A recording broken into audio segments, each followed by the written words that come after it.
Windmills out there. I'm excited about wind energy, y'all. Hey, hi, this is Angel.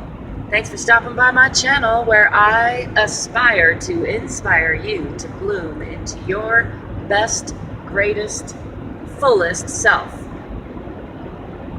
If you look out there, you see we're coming up on these 4 giant windmills. I think there's another little row of them out there too. Not to mention that cool rock formation out there, huh? What about that?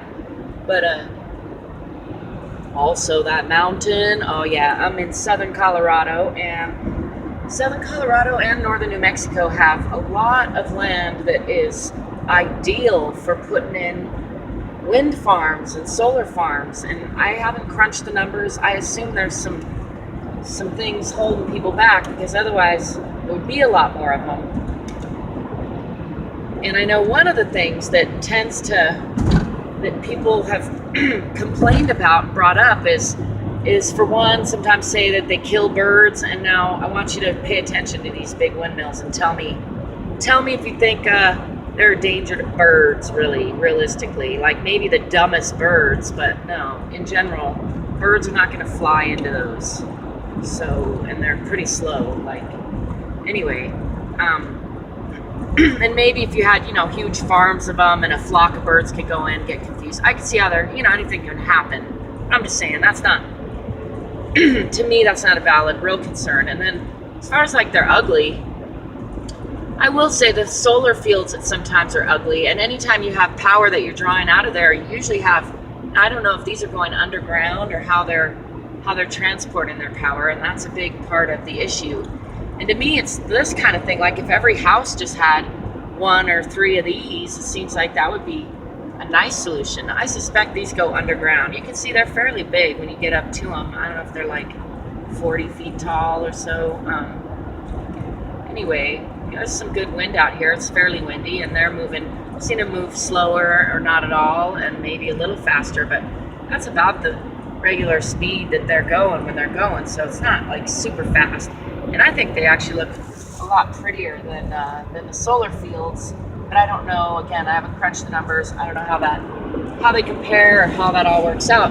But I do know that compared to fracking, compared to tar sand mining, compared to mountaintop removal and coal mining, I think that wind and solar are definitely a step in the right direction. For whatever problems they have, I think they're solving, a lot of problems as far as reducing pollution. And I think if we thought it through and did it right, we could keep a lot of our grid infrastructures, supplement them, add, wind and solar, and just plug it kind of right into that grid system that we've already built. Now, I'd love to see us build a prettier, like these wires everywhere.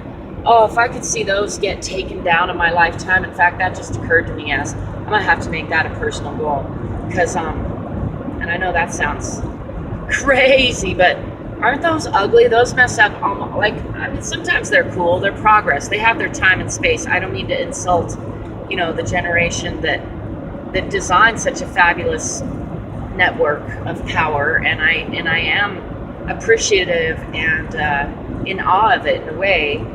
And yet I think now we have technology where we can do better between running underground lines, which I guess is really the answer for a lot of it. And maybe it's, maybe I'm talking outside my zone of knowledge. So what I do know is that I think power lines everywhere are one of the things that I'm not so proud of as far as humans and the mark we make. We tend to muck things up with roads and power lines. And I mean, I love roads, don't get me wrong, because I like to drive and I love power, so there's that. But I just think I'd like to see more solar and wind. I'd like to see less far-reaching grid. Maybe we could reduce some of these big long power strings of power lines in these large open spaces, take the power in more locally to cities and places where we're using it, and make the power there, make power near homes. Each home out here could have its own windmill or solar panel array. And I know it's just not cost effective for everybody yet, because power is so cheap the other way. That's what I guess I would want us to question. And I know I see the ramifications of that potentially being, devastating to people who can't afford a jump in power. And I'm not saying we just rip it all down, although I joked about that earlier, but really I'm saying let's start shifting where we can, when we can. Let's do the best we can with what we got and start adding cleaner energy, more sustainable energy, less ugly, damaging, mucking up the earth energy, and more just clean power. Yeah? Let me know in the comments if you're with me. If you got any plans to help, if you got any ideas, want to come out here to southern Colorado or northern New Mexico and start a wind farm and sell energy. I know it must not be quite cost effective yet, because otherwise people will be doing it. If you want to just put up your own system, even though it's more expensive up front, so that you're being part of solving the problem, one person at a time. If we all did our part and started to solve the problem for ourselves, then that would ultimately solve the bigger problem, wouldn't it? I think it might. With any problem solved, there's new problems. So I'm not trying to say we won't have any. I'm saying I got good problems. I got good first world problems, and I hope you do too. That tree looks dead, but it's pretty, huh? Anyway, speaking of pretty, I wish I could get that mountain view for you, but the camera's too reflective. So I have to just give you this wide open field and wish you adieu. Till next time, peace, prosperity, positivity, productivity, and playfulness.